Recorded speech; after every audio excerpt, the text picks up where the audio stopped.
Good evening to our viewers watching on television and those joining us online across our social media platforms.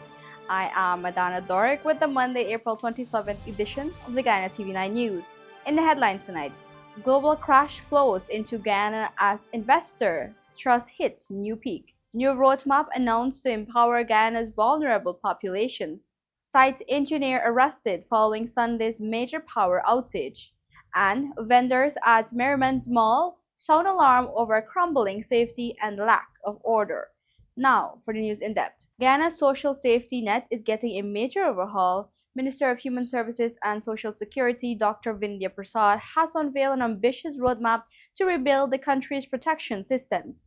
The minister says the goal is clear: create a transparent, accountable system that moves vulnerable Guyanese from temporary relief to long-term independence. More in this report. Speaking on the Starting Point podcast, Minister Prasad said the ministry is now consolidating reforms made over the past 5 years while expanding programs to better serve pensioners, persons living with disabilities, and low-income households. She noted that improving internal systems remain central to delivering more effective support. For me, every life is one too many. I've always said that, and I've always maintained it. And that's why in the last 5 years, 3.5 years would have been spent on creating an entire system and approach to tackle this. But I think where it gets a little gray is who is responsible for what. Now, violence of any kind, whether children or adult, violence.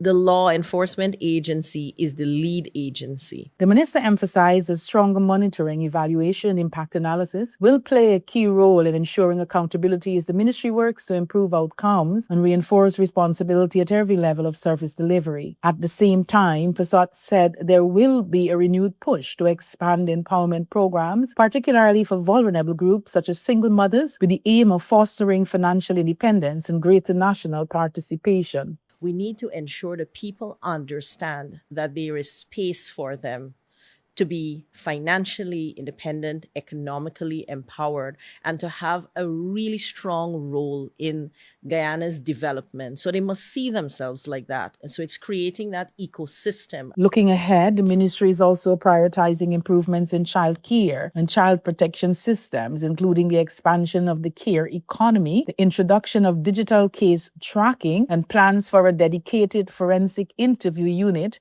to ensure faster case resolution and stronger protection for children. As thousands of grade 6 students head into the National Grade 6 Assessment this Wednesday, Education Minister Sonia Parag has a simple message: you've got this. The minister is urging candidates to stay confident, reminding them that the hard work they've put in all year has already given them the edge they need. More in this report. Delivering remarks to students ahead of the examinations, Minister Parag stressed the importance of active participation in lessons, noting that understanding concepts during teaching time significantly reduces the pressure of last-minute studying. If you pay attention, you're already 50% there because you understand it and it's only to go and revise. Anything else that you do is revision, right? Good. So make sure that you pay attention. Very important. The minister also reassured students that the examinations will reflect the curriculum they have been taught over the years, urging them to trust in their preparation and the guidance of their teachers from grade 1 through to grade 6. Drawing from her own academic journey, Parag reminded students that she understands the pressures associated with examinations, having progressed through the full education system to law school. She emphasized the importance of putting in the effort during the final days leading up to the assessments. Put in the work these next couple days. I know you feel coming up to the time it's going to be like that. Don't be like that. Go in there knowing that you have studied and you have done your best and you're going to do your best. Minister Parag concluded by extending best wishes to all students, expressing confidence that they are adequately prepared and will perform well in the upcoming examinations. Adana Doric, Guyana TV9 News. A site engineer, Xia Wei, has been arrested after an excavator struck a 69,000-volt transmission line at Sofia, triggering hours-long power outages across Demerara on Sunday. The incident, which occurred around 8:50 hours, affected Georgetown, East Bank, East Coast, and West Demerara. It has been linked to road expansion works by China Railway First Group.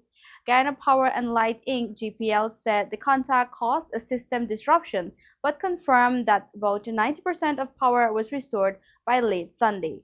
Investigations are ongoing as GPL urges contractors to exercise extreme caution near electrical infrastructure. We will be back after the short break. Stay tuned. GCOM is currently conducting a national registration exercise. Who can register?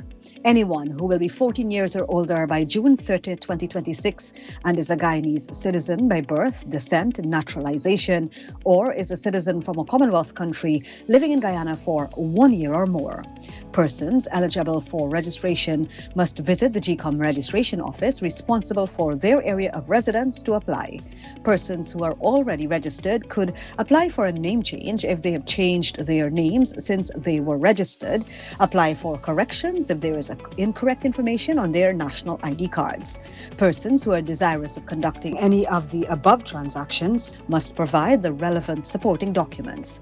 Persons who are already registered must collect their new ID cards if they have not yet done so. This registration exercise will end on May 29, 2026. You need to apply for a transfer if you now live at a different address than the one you were registered at. For more information, contact the GCOM on 225-027729 or visit www.gcom.org.gy.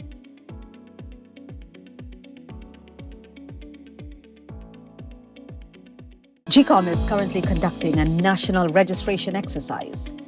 If you have moved to a new address since you were registered, you are required to update your address by applying for a transfer to ensure your address is accurate. Where to apply for a transfer? Visit the GCOM registration office responsible for your area of residence to apply for a transfer. When to apply for a transfer? You can apply to have your address updated during this national registration exercise. This registration exercise will end on May 29, 2026.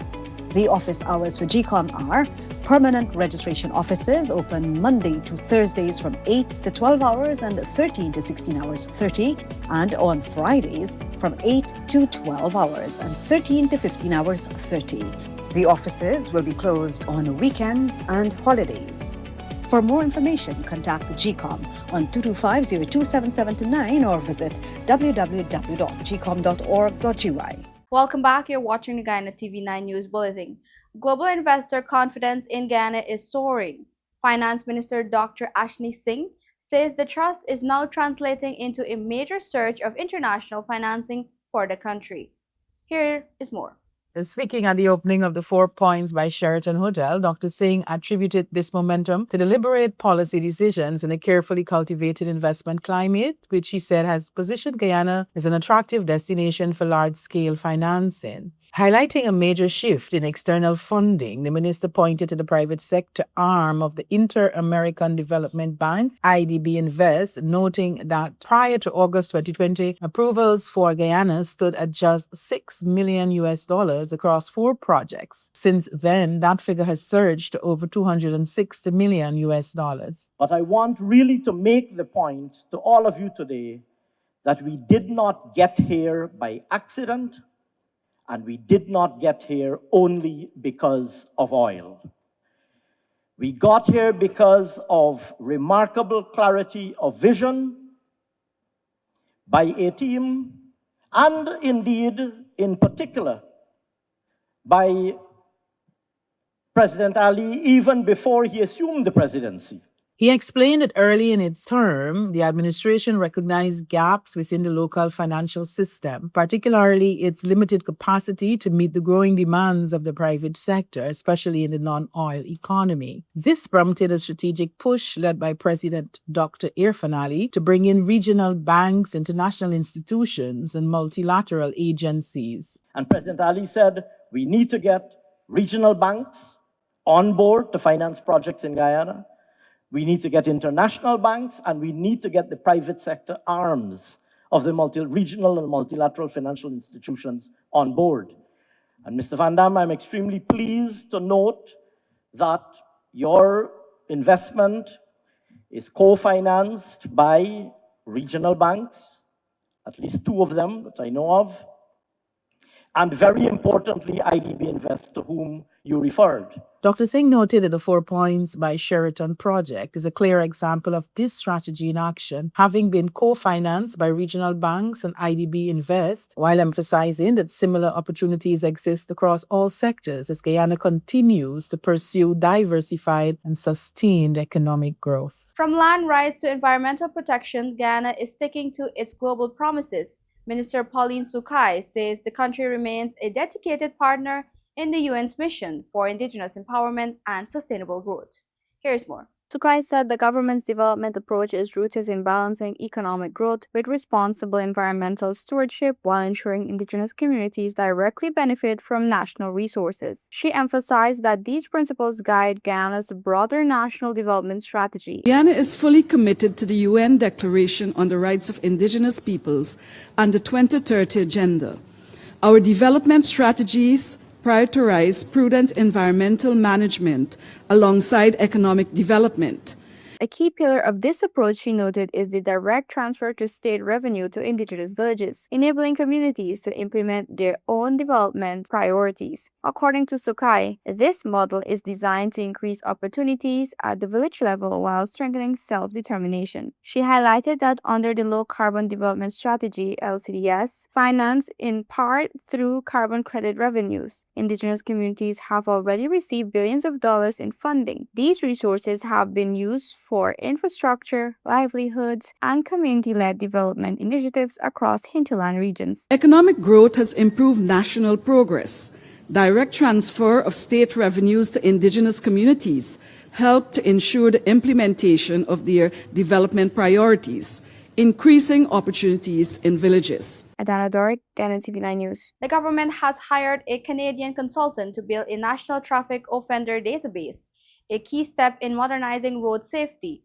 The system will provide police with real-time access to driver histories, ending the ability of repeat offenders to evade penalties across different jurisdictions. This digital overhaul aims to curb road carnage by centralizing records of violations and unpaid fines. The initiative will allow for stricter enforcement, including potential points-based system as the Canadian team begins immediate technical integration with local police systems to improve driver accountability nationwide. We will be back after this short break. Stay tuned.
Want to place your death announcements and in memoriam messages on Channel 9? Call 592-761-5006, 710-5008, 600-5006. Or visit our office at Lot 85A Lamaha Street, Albertown, Georgetown, Century 21 Building. Guyana, Channel 9 is now Guy TV9, proudly under new management.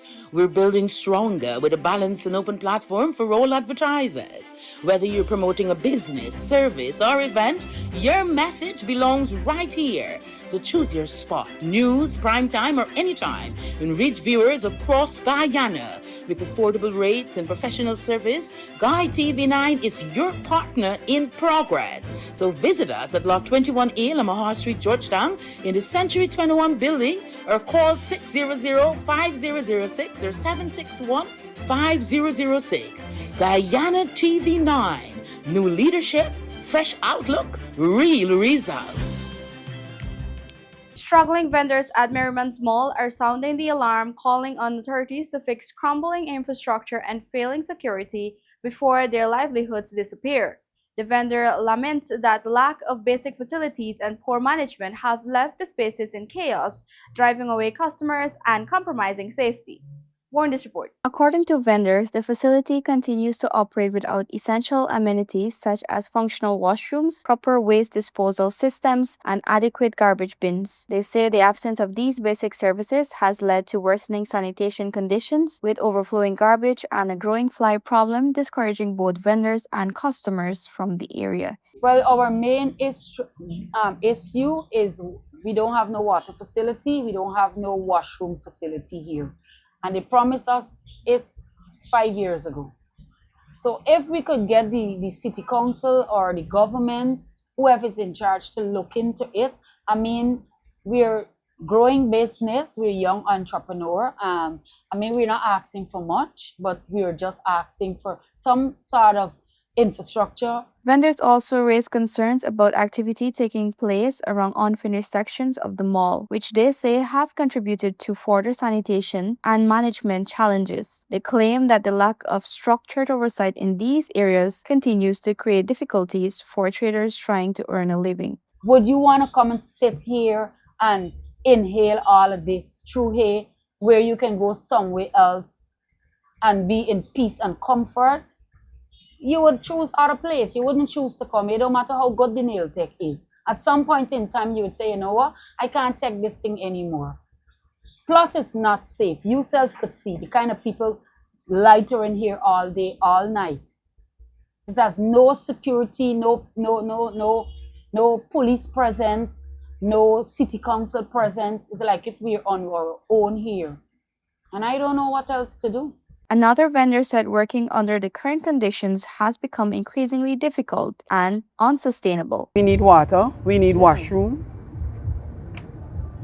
and those things. That's it. And this, like, we get the junkies them off of the mall, because it don't be easy out here. Some traders also recall past incidents of break-ins, saying those experiences continue to affect their sense of security. They claim that despite reporting matters to authorities, follow-up and consistent intervention have been limited, leaving them to manage the situation on their own while trying to maintain their livelihoods. The vendors are therefore urging a coordinated response to improve infrastructure, enhance security, and restore proper management of the facility. They are appealing for engagement with city authorities and other stakeholders to ensure Merriman's Mall is made more safe, sanitary, and conducive for business activity. Adana Doric, Ghana TV9 News. Turning to regional news, health authorities across the Caribbean are urging immediate vaccination after a sharp rise in measles cases, with 2026 figures already surpassing all of 2025.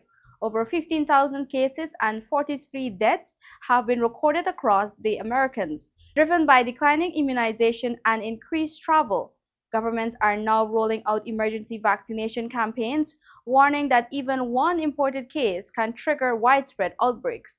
Residents are urged to visit health centers as efforts intensify to contain the virus.